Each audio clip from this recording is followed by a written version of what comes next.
We are back with you on That Atleti Podcast. Jeremy and Ricky here to talk about Atlético de Madrid. What else? It's been a very busy week. We've got an action-packed episode for you. But first, a somber moment here on the show. Diogo Jota, who passed away on Thursday in a traffic accident in Spain with his brother Andre Silva. A very, very sad week in football, Ricky. A former Atletico player, of course, never debuted for the first team, but a player who was loved and respected and admired really around the football world. He was only 28. It's just crazy.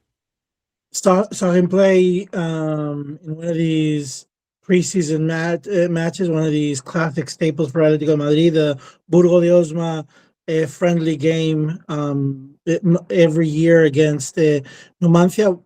It hasn't been celebrated exactly every year, but they turned it into the memorial for the owner's father because his Jesus Gil was from Burgo de Osma.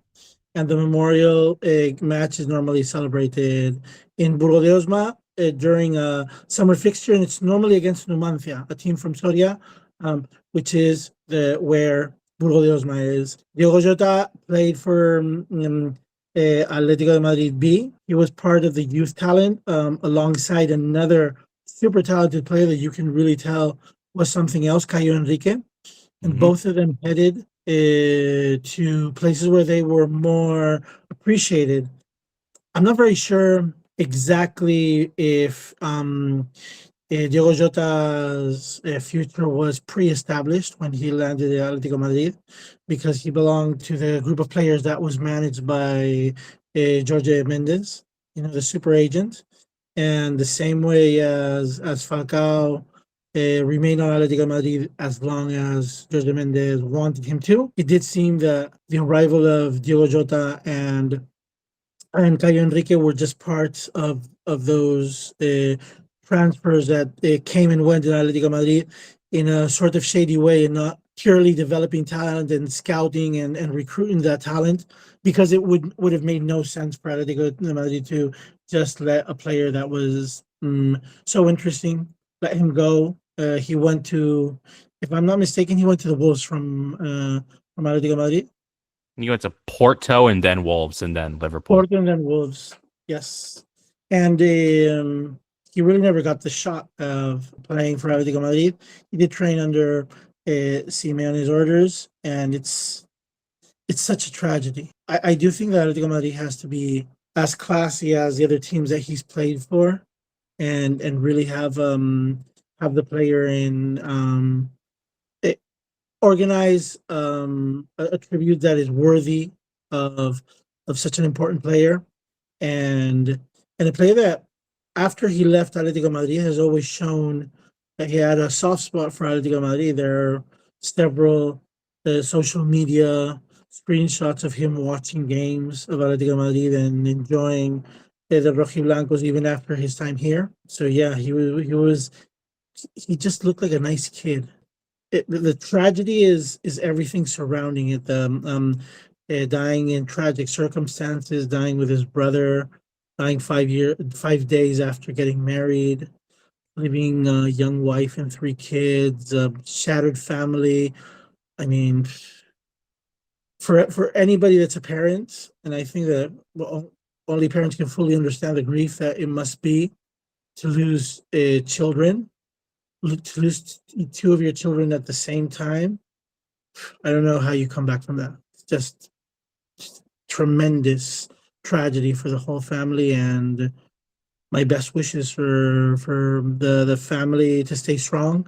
I think that Ruben Neves, for example, has posted a very nice message on social media talking about how he's been drafted by another team, and eventually the rest will have to wait to sign for the same team. He'll be watching over the rest of us here on Earth. So yeah, that I guess that's for people that have religious convictions. I guess it's a way of seeking solace in these terrible times. But yeah, it's kind of surprising how many players that have gone through Atletico have perished in tragic circumstances. Every time something like this happens, you can't help returning to the memory of Jose Antonio Reyes or Clever Santana and saying, wow, that group of people that die in tragic circumstances, I guess it happens in all realms of life, but it is noticeable and it is something that you do reflect more upon when it's someone that you've come used to seeing. 20 days ago, he was celebrating the Nations League. I don't know, 20 something days ago, he was celebrating the Nations League won against the Spanish national team, and he had a bright future ahead of him, and it's all cut short in a tragic manner. Liverpool are retiring his number, and they're going to pay out the rest of his contract, both of which are very classy and honorable gestures. But the world is a little less bright without a player of Diogo Jota's quality in it. And again, just taken from us at such a young age. Moving on from Diogo Jota, you saw Nico Williams sign a new contract at Athletic. I did. Pretty fascinating end to that saga with Barcelona. It comes to show Barcelona's economic weakness. At the end of the day, it's a sport where the small differences matter, and not being able to sign the players you want, and not being able to capture those market opportunities is something that, I mean, Atletico have to pounce on the opportunity to try to shatter that dominance of two teams, and the weaker side seems to be Barcelona now. So it's time to sense the weakness in the air and try to exploit that. For Barcelona, it's been a blessing in disguise to be so absolutely broke, because they've promoted generational talent in outrageous amounts from their development teams. And I'm absolutely positive that half of these players would have never played for Barcelona had Barcelona not been in such dire economic situation. But it's still an opportunity to see that Barcelona can't bring the players they would like to. It remains to see how this develops in the following seasons, and if they're going to go through economic turmoil this season as well. But yeah, it would be very interesting to see anything that reflects weakness in Real Madrid and Barcelona is necessarily good news for a team that has aspirations to become part of that top of the Spanish championship. Yeah, I'm glad I don't have to see the Nico to Barca story anymore after consecutive summers of that. I shouldn't have to see Julian Alvarez going to Barcelona rumors anymore either. I hope light not. of this. I don't know. Just nonsense. These guys are broke, but they're broke for like 15 minutes, and then they're rich again. You don't know. You never know what levers they may pull to pump money out of I don't know what this time. Whatever levers Laporta comes up with this time. Yeah, exactly. Whatever he's going to mortgage off from Barcelona's future as a club. I will give Laporta something. I will give him credit for being a true Barcelona fan. I mean, he does feel that. It does feel that he wants what is best for Barcelona, not for him. Yeah. And that selflessness that you perceive around Laporta surrounding Barcelona-related things, sometimes it's not good for your own interest, but it is something that's it's nice to see ownership that is so personally invested in the well-being and the sports aspirations of the team. You could really see, for example, when Barcelona lost the Women's Champions League, how devastated he was, trying to cheer the players up, and I really I felt kind of, it was a sort of envy that my owners are not like that. They're not invested in the reality of the team, besides the financial results. They're probably devastated if the financial results are not awesome, and they're totally fine if they're making money, even though the results are disappointing from fan point of view. Yeah, well said. But, Atletico did confirm 2 signings this week, Ricky, perhaps Yeah. sensing that weakness in the other 2 top teams in Spain. Matteo Did we Bergetti confirmed. did we predict this? We kind of predicted this, didn't we? We did. The timeline for this. It just made sense. We did with as soon as July 1st hit, Matteo Bergetti in. July 2nd, Álex Baena in. Reinildo, Azpilicueta, Witsel, Roro Riquelme, all out. Angel Correa probably to follow next week. Give me your point of view about the Riquelme operation from the financial point of view, the financial details that have been published or released. What is your take on that? Do you have a take? Financially, I was a little surprised, but also not really, knowing this club. A little surprised at how, you're selling Riquelme for 50% of his rights. There was another report, I think it was in Mundo Deportivo, that said Real Betis are going to buy 100% of his rights, but Atletico can buy back 50% next summer. That fee is set at around 15 million euros. It sounds a bit shadier than that, and that's what I think it opens the door to really, really, I don't know if it's unhealthy kind of operations, because the fiscal thing is Atleti is dumping Riquelme to Betis for 15 million. They're taking Riquelme off the books, but they're punting half of the value forward with the obligation of having to buy back half of the value of the player in 1 year.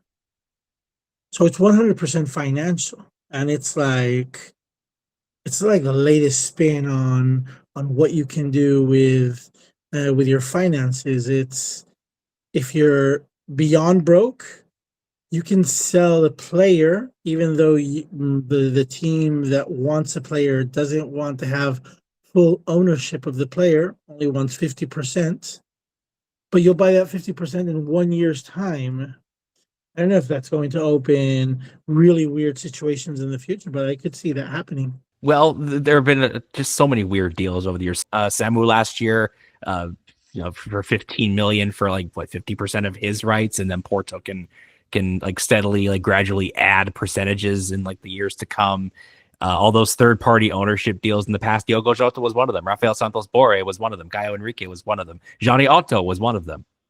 All those weird, shady deals at the end of the 2010s. That's Johnny Otto. I did not remember that. I was excited about him, and then he never debuted for us. Just a Miguel Angel Gil special, Ricky. Yeah. Regarding the new signings themselves, Matteo Bergetti spoke to Marca. He was on vacation, I think, in Ibiza, and he said, if it had been necessary, I would have walked to the Metropolitano, which instantly won him thousands of fans, I'm sure. We love that attitude here.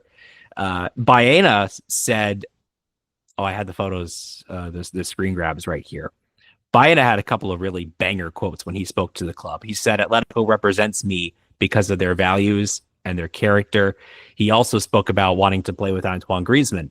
Griezmann is a reference point, a role model in football. I'm really excited to play with him. We're getting to the point now, Ricky, where Atletico are signing players who grew up watching Griezmann play, which makes me feel really old, but it also speaks to the enduring legacy of Antoine Griezmann. And my personal feelings on his contractual situation, his professional situation aside, this Griezmann is a reference point. Griezmann is one of the legendary players at this club. He's the most instantly recognizable player at the club, even in 2025. That says a lot about him and a lot about his career and his standing in the greater football world. And Álex Baena, who was probably 12 years old when Griezmann joined Atletico, 12 or 13, watched him when he was a teenager, watched him guide us to a Champions League final in 2016, nearly win La Liga that season.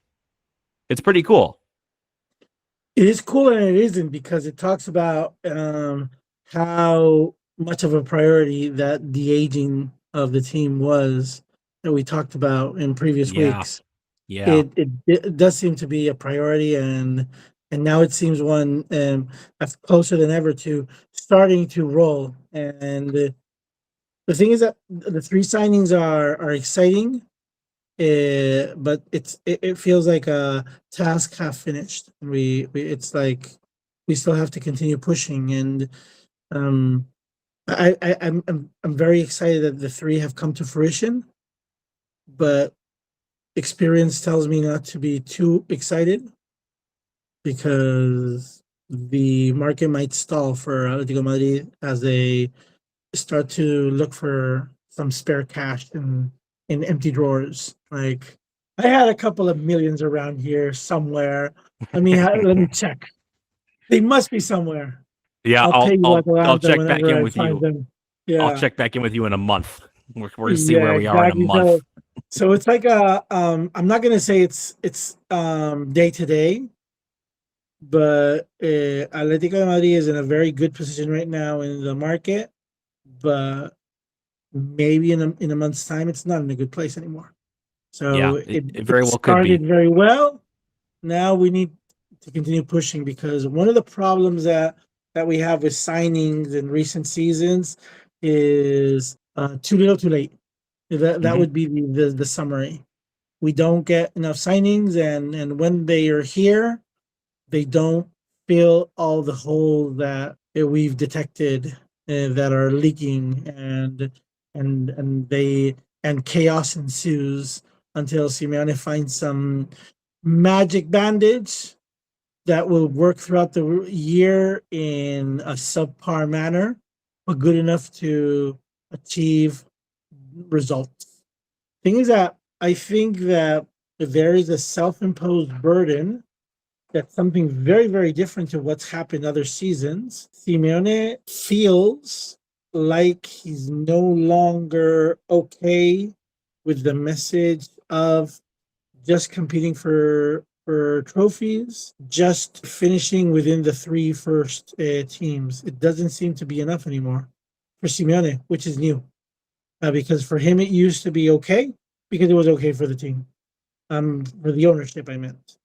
And as fans have grown restless, and we know that one of the problems of modern fans is this immediateness that they need for success. We live in a society of instant gratification, and and there has to be constant things to keep everybody excited about the team. There have to be new signings, there have to be new aspirations, new trophies that can be won. And Atletico was falling out of the pace of that because it didn't seem to be such a priority for the team as it was to just have decent results within the financial restrictions and just securing a spot in Champions League, which would secure them a spot. Which would secure the requirements that the budget has. That isn't the case anymore.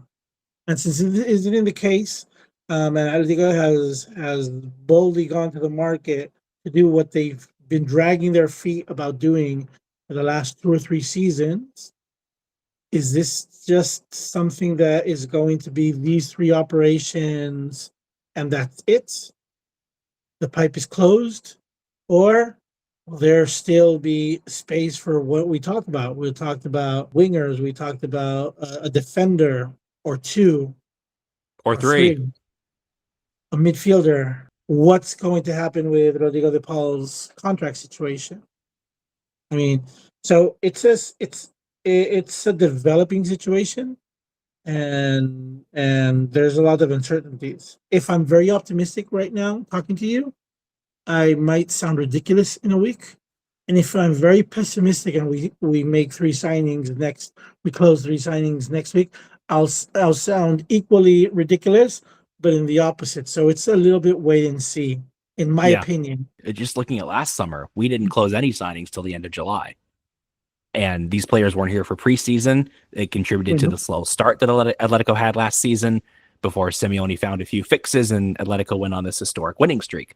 So it is encouraging at the very least. I think we can say it's encouraging that they've closed 3 signings before preseason, and we'll see who is going to follow. It's interesting that you mentioned Rodrigo De Paul, Ricky, because we're recording this on Saturday afternoon, my time in the United States. Yesterday, your time, Ricky, a new report came out about interest in Rodrigo De Paul from Inter Miami of Major League Soccer. Atletico have reportedly put a 15 million price tag on De Paul's head. And this created some consternation on social media. 15 million for De Paul. What gives? He was one of our best players last season. But let's look a little bit deeper and understand the situation as it is with Rodrigo De Paul, who we've one of our favorites here on the show, a player who has innate talent but has never ever been able to win over this fan base, and I don't really think he's going to. Rodrigo De Paul is 31. He's entering the last year of his contract. By the end of next season, he will be 32. So Atletico are in a kind of a tough spot here. You either renew the player for probably 2 or 3 years, right? I don't really think he's going to accept a 1-year renewal. If he did, that would probably be best for all parties. But you renew him for 3 years until his age 34 season, when he will then have like no value whatsoever, or you sell him now. And given that he is 31 years old and in the last year of his contract, 15 million, is it a little low? Yeah, his market on transfer value on transfer market rather is 25 million, so closer to 25 million. But it says something, I think, about De Paul, that there isn't concrete interest in him from England or from Italy. That no, the teams that have been linked to him are playing in the US or Turkey or Saudi Arabia. You know, so maybe 15 million isn't such an unreasonable price. Simeone, as fixated as he is now on no longer finishing third, he wants to win big trophies. It's a 4-year trophy drought at this club. That's a long time. And in terms of the success we've gotten used to under El Cholo, he wants to keep De Paul. He doesn't want De Paul to leave. De Paul isn't necessarily inclined to leave. For that price, there probably isn't a player who guarantees the instant production, the plug-and-play potential that De Paul has. But where do you see this situation? I see it as it's a pretty clear sale for 15 million, 20 million, what have you. It would be a record sale, actually, in MLS. I checked that today. And it would get this problem off the books for Atleti, instead of having to drag this out or risk letting him leave on a free, which would not really be palatable. Where do you stand on De Paul right now on July 6th? Yeah, he's probably one of the most talented players that we've seen play for Atlético Madrid, and at the same time, one of the most annoying players to see play in great parts of the season. It feels like he only uses his talent when he feels like it, and so there's a limited exposure to his real potential as a player. It's like you do get the feeling sometimes that he's underperforming because he just doesn't care, and that lack of commitment to his profession, that I rarely see a player that has captain potential on a team like Atlético Madrid not have work ethic as one of the big values that you would cross off immediately on the checklist of valuable things that the player brings to the table.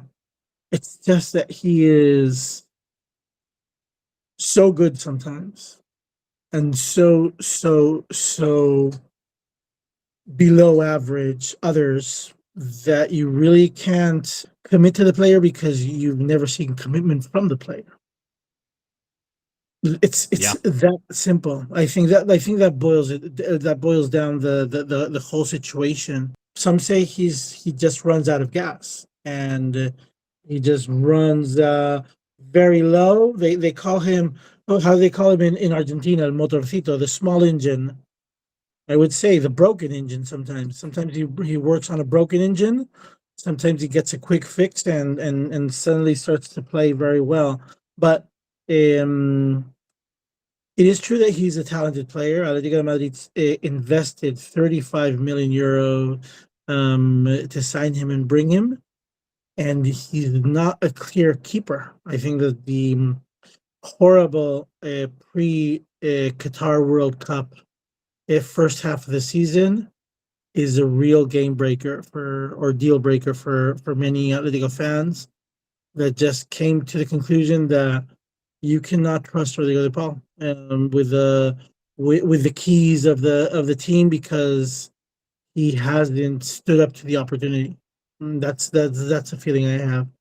Taking the can down the road for 1 year, I think, would be ideal for everybody involved. A little bit of the Rodrigo Riquelme situation that we talked about, what's the best thing for the player, what's the best thing for the team, what's the best thing for the potential buyer or suitor in the future. I think that putting him on display in the World Cup is going to for sure multiply the value of the player, is going to bring him a nice signing bonus. And maybe for him, it's a golden retirement plan to go play football with Messi at the speed that Inter Miami plays, which seems adequate to the average speed that Rodrigo De Paul wants to play at most of the time. Damn, And man. I have to say, man, it's the only player in my life that I've been worried about the career of a professional singer as much as I have been about a player on my team. I Yeah. I can't just keep up with the drama involving the Tini DePaul duo, and I would like to leave that in the hands of Lionel Messi and the gang that enjoys the Miami sun and the Miami relaxed atmosphere. And as so many pre-retired people do, just go to Florida and enjoy your days, man. It's what everybody would do in your situation. Just take the money bag and go enjoy it. Is it a disaster for Simeone? Yes, it is. Is Simeone being objective here? No, he isn't. Figure it out. We'll bring somebody. He's got Álex Baena now. He's supposed to help. It makes sense to me if you bring in a winger like Ademola Lookman. That's the new name from Atalanta. He's got the familiarity with Ruggeri. You bring him in, you stick him on the left wing, you put Baena through the middle, and just give him free reign to create all this chaos behind Alvarez, the number 9 for Atletico de Madrid. You have Lookman on one side, Giuliano on the other, Barrios, Cardoso in the middle, and then the Baena Alvarez pairing up top. Looks pretty good to me. But you're stretching the team a little bit thin. You're starting to run out of options. True. That is the concern. You run low on depth. And you have him on a contract, so forcing him to see out his contract. I'll see if Atleti decides to play hardball and just tells DePaul, just be professional and play your contract out. We have 70-80% of DePaul all the way up to February, March, I would say. And very, very steep decline afterwards as he ramps up for the World Cup. And he starts to stock up on mate to have with Messi during the national team breaks. So yeah, not very optimistic there with the DePaul situation. It's going to be there's always some drama in Atlético Madrid. I think this is going to be the DePaul drama year. The equilibrium. This is going to be the soap opera. Yeah. It would appear. Summer. Well, with an eye toward next season, next year's fixture list dropped this week. And I have a list right here. If you're watching on YouTube, you can see this. This was part of my pre-show prep for today. I went back 15 years in the archives, and I chronicled each game that Atlético de Madrid started the season with, and so our season opener and our season finale for each of the past 15 years. Would you like to guess, dating back to 2011-12, which was Simeone came in during the middle of that season to replace Gregorio Manzano. Do you want to guess how many times in the last 15 years Atletico have been scheduled to begin the season away from home? For sure, most of them. I would guess 14 out of 15 years, or 13 out of 15 years would be my guess. It's 10 out of 15. 10 out of 15. In actuality, in practice, it was 9 out of 15. Go to the last 10 years. Just cut it to the last 10 years. Last 10. All right. So this would be starting in 2016-17. Yeah. Let's see. When they started with these asymmetrical. Yes. Asymmetrical calendars. Yeah. Which are 90%. Asymmetrical. 5 out of 9 away from home. Oh, now go to the last match. That's good. Yeah. That was going to be my next question. Okay. How many times in the last 15 years have Atletico ended the season away from home? Oof. I would say a very similar figure. 12 out of 15 years. 12 out of 15 years. Including each of the past 6, including this upcoming season. Each of the last 6 years, Atletico have played the last game away from home. Mhm. and only twice since the end of the 2016-17 season. All of these shenanigans that Javier Tebas performs on the calendar have to do with really shady ideas that nobody has ever questioned seriously and has ever put Tebas against the ropes, asking the uncomfortable questions of, does it seem like more than a coincidence that Atletico is always going to play Real Madrid around November-ish in the first leg? Why is the And Clasico at the same time it, every year? Why is the why is Madrid the derby in the classic? same Yes, time every year? exactly. Yes. No, instead we have to hear about Gonzalo Garcia for the next 8 years when he's playing at Leganés or Getafe. That's what I have to hear about instead of asking Javier Tebas why he hates Atletico de Madrid. And if you look at this year's calendar, just in a very similar situation that of what just happened during the season that we've just wrapped up, we have, I think it's Real Madrid and Barcelona, Back to back. match days 29 and 30, Mm-hmm. very asymmetrical. Um, Yes, right not before purposeful at all. Totally coincidental. right before a Champions League tie, Mm-hmm. last 16, I think. And with an international break in the middle. So there's going to be a lot of things going on, a lot of traveling players. I don't know. It doesn't seem that they're spreading out the efforts and they're making it equally complicated for everyone. When you see sports that follow these designated calendar systems like the NBA does or the NFL does, they're always trying to do something, or Formula One does. They want to topple the winner. They want the winner not to win. They're making things hard for the reigning champion because that's what it's all about, diversity and diversifying the amount of teams that have title aspirations and winning aspirations. I think the NBA does a very good job at mixing things up Yes. and making things hard for teams that have reached the playoffs to have a consecutive run. In La Liga, it's just the same old thing. You come to think that there's an obligation for Barcelona and Atleti to play at a certain time of the year, Real Madrid and Barcelona to play at a certain time of the year, the the Atlético Madrid Real Madrid match to be played at a certain part of the year, and recently to crunch together Atlético Madrid Barcelona and Atlético Madrid Real Madrid in the second half of the season, very close together. And it might be good for Javier Tebas producing commercials about the end of La Liga and how hot it is, and producing a second ball for the final matches, and everything is flaming hot. But I think it's giving competitive advantage to the two behemoths that dominate the championship and have dominated the championship for so long, and it just evaluates the product overall. The La Liga's calendar and the fixture system is just an embarrassing joke altogether. I cannot put it in a clear way. No other league works so hard to ensure a duopoly quite like Yeah, this one. maintaining the status quo. That's all. That's what it's all about. That's why we're here, to talk about Exactly. the most consistent and challenge.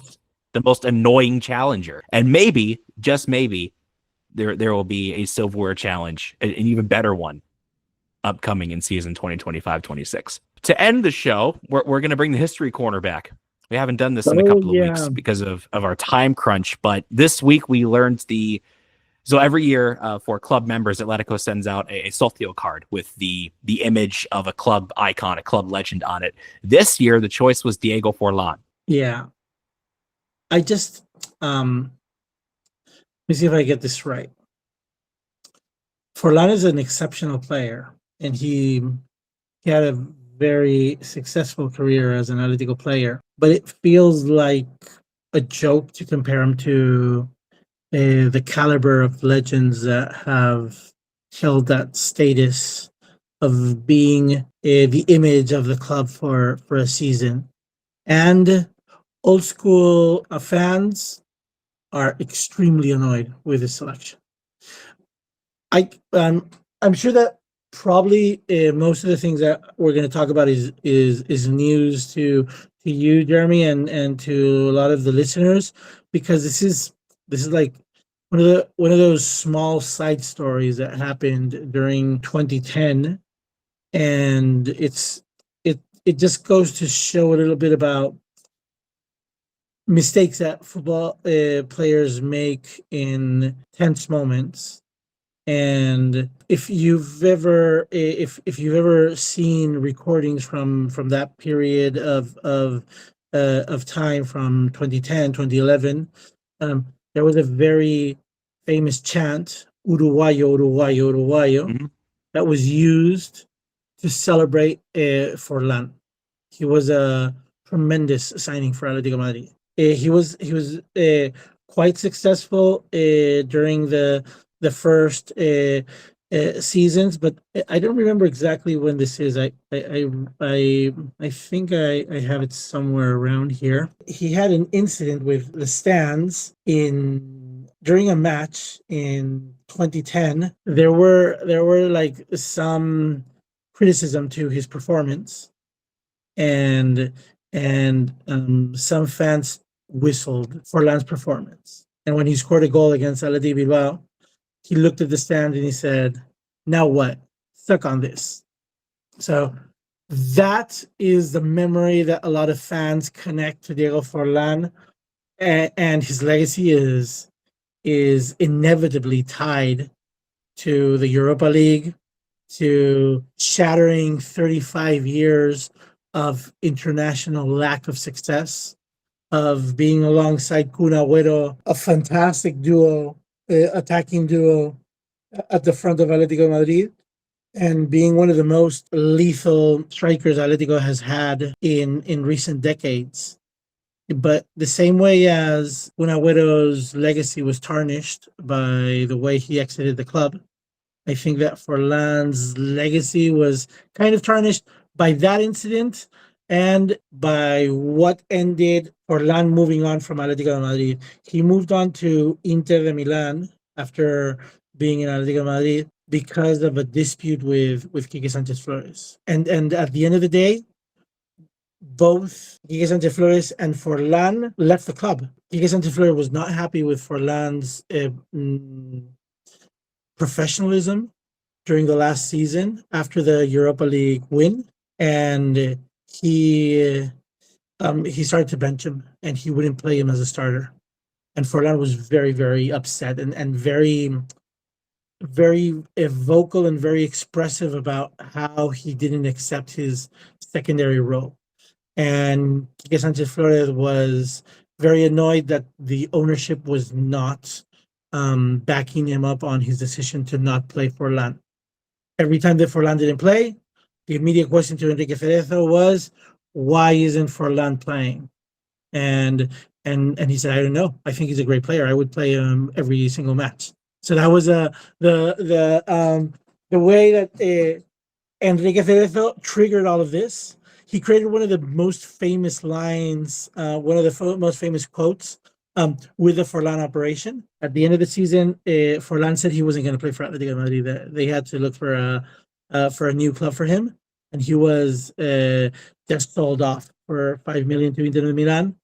And Forlan, Cerezo's quote to explain why Forlan was moving on, and Atletico had to let go of that very important piece, was players play wherever they wish to play. Los jugadores juegan donde quieren, which is a very, very Yes. famous quote Yes. by Enrique Cerezo, one of the staples of his mess ups. When they were in the dispute with Kun Agüero, he had another famous one, which is, "What happens if another team comes with I don't know how many millions?" He said, "Well, I'll start counting bills because that's going to be a lot of money to count through.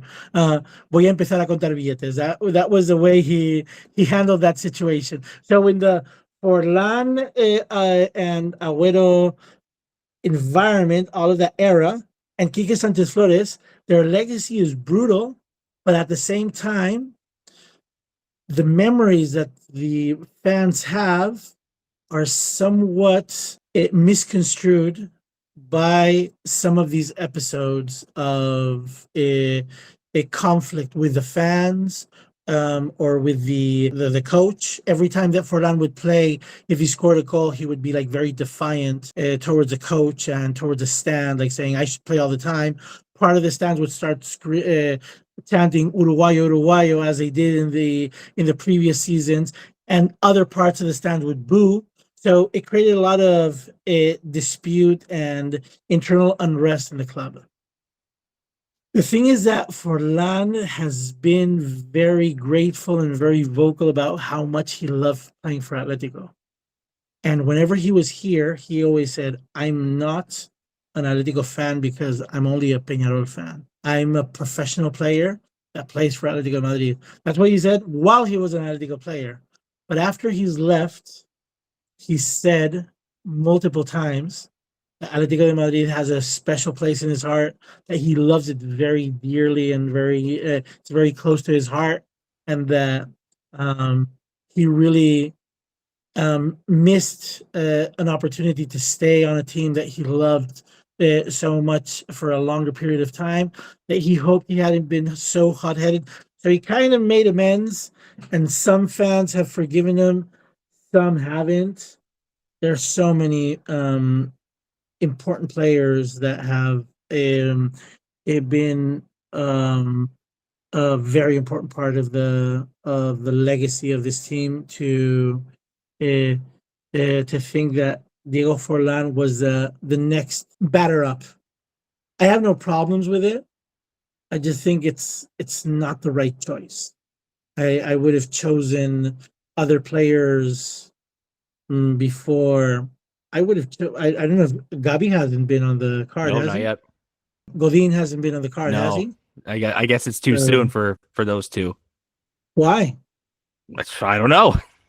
Yeah, it's like I guess it's an arbitrary timeline, but I would have Godin is maybe my favorite Atleti player ever. Yeah, I mean, I would have Godin on the Socio card. Yes, I think they hold a more solid position than Forlan does as a reference figure. But I guess there's many factors involved in selecting who gets this highlight and this tribute. Now that we're restoring Forlan for all of Atleti fans, and I'm a big fan of forgiving and moving on, and I think it's okay, kind of okay, to have Forlan on the card. I just have to tell you the controversy and why not everybody was cool about having Forlan. But I would have Forlan. I would try to restitute Kun Agüero's position as part of Atleti's history, because he hasn't been well received at Atlético de Madrid since he left for Manchester City. Do you remember the incident where they threw plush rats at Courtois Yes. several matches in a row until they banned that situation or whatever? They invented that for Kun Agüero. That actually the Rata nickname was something that Kun Agüero got first, and I really think that was just a misunderstanding and a misrepresentation of the ownership with the relationship that Kun Agüero had with the club, and the player not being very intelligent about his public statements and not being respectful enough. A little bit like Forlan here. A little bit hot-headed, a little bit maybe too young, not well assisted by their camp. I would like both of them to be restituted as Atletico legends fully. So I'm kind of okay with that. I would have gone, for example, with Radomir Antic. He's a doblete coach, and he passed away not too long ago. I think that would have been a very nice tribute, a year to celebrate his figure. I would like this card to mean more than just the back of a piece of plastic, and maybe make it a year of recognition for a figure of the team, and make that an educational starting point for the fans. That would be nice, and maybe we can rethink what we're doing with the space outside Metropolitano and those plaques, and whether we should remove some. I don't know if you've heard about the Thomas Partey Oh, I sure news have. during the week. It's the first one that should go. There's a Thomas Partey plaque. There's a The Diogo Courtois Jota plaque has been getting plaque. defaced for years. Yeah, The last time I was at the Metropolitano, fans threw a whole bunch of shit on Joao Felix's plaque and burned his shirt.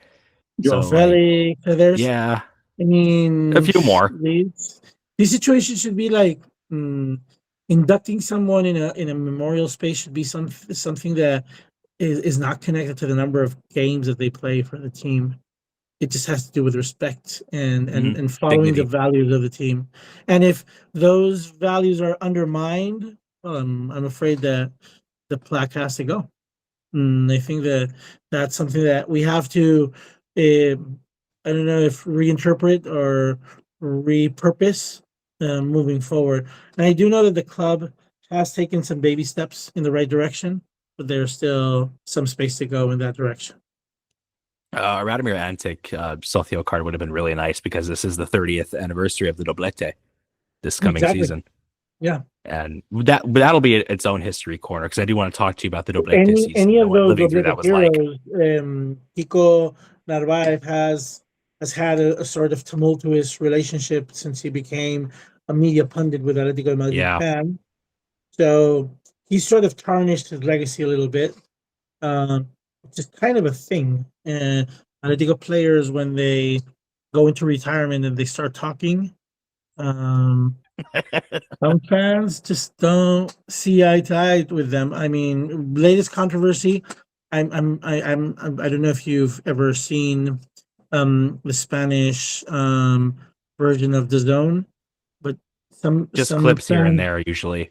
Some fans don't agree very much with the way that Juanfran comments the matches. There's a lot of controversy around the way that maybe he tries to be too respectful for the opposing side and ends up bashing what's supposed to be his own team. So yeah, it's a difficult relationship to establish. You know that famous saying, never meet your heroes. Yeah. It's a little bit like that with when they turn into media pundits. I personally love Juanfran, and he is one of my favorite people that I've had the opportunity to interact as an Atletico player. In fact, the shirt that I have behind me is a shirt that he gave me on a very special occasion in 2012. That shirt is kind of nice. I don't know if it's. I don't know if you can see the cover of this book, the history book about Atlético de Madrid. It's that same shirt. Oh yeah, it's that after the Super Cup. Yeah, it's a Super Cup. So yeah, it's a special one. It's a one against Athletic Bilbao, and I'm not very sure. That's the Chelsea one. No, that's the Chelsea Super Cup. Yeah, they beat Chelsea 4-1. Fernando Torres on the pitch, and that first interaction. And Falcao scored a hat trick. Yeah. Probably one of the first interactions with Fernando Torres as a player. One of the only interactions against Fernando Torres as an opposing player. No? Yeah, I mean the next year was when Atleti and Chelsea played in the Champions League semifinals, and he scored at Stamford Bridge, and he was you could see him tearing up when he scored. Yeah, he scored the opening goal, and then he did 3-1. He did score the following season to that. Yeah, you're an encyclopedia, man. It's impossible to beat you. The Atletipedia, as we've said on this show. So when we go back when we go back to the history corner, I'm gonna leave this shirt up next week, and we'll talk about this shirt. And about that day, I sat down at a table, and Mono Burgos told me what Simeone does after lunch, pre-match time. So yeah, that was a very eventful day, and this shirt is the whole reason behind that story. So I'll leave that for the history corner for next week. Well, guys, there you have it. You're going to want to tune in next week. That's a good teaser. It's the best teaser in the short history of this show, man. Holy shit. Yeah, you guys are going to want to tune in next week when we talk about that. In the meantime, thank you all so much for listening to this episode of That Atleti Podcast. Like us on social media, wherever you can find us. We're here on YouTube, Instagram, TikTok, Apple, Spotify, Twitter/X. And we will chat with you all again next week. I'm Jeremy. That's Ricky. Adios.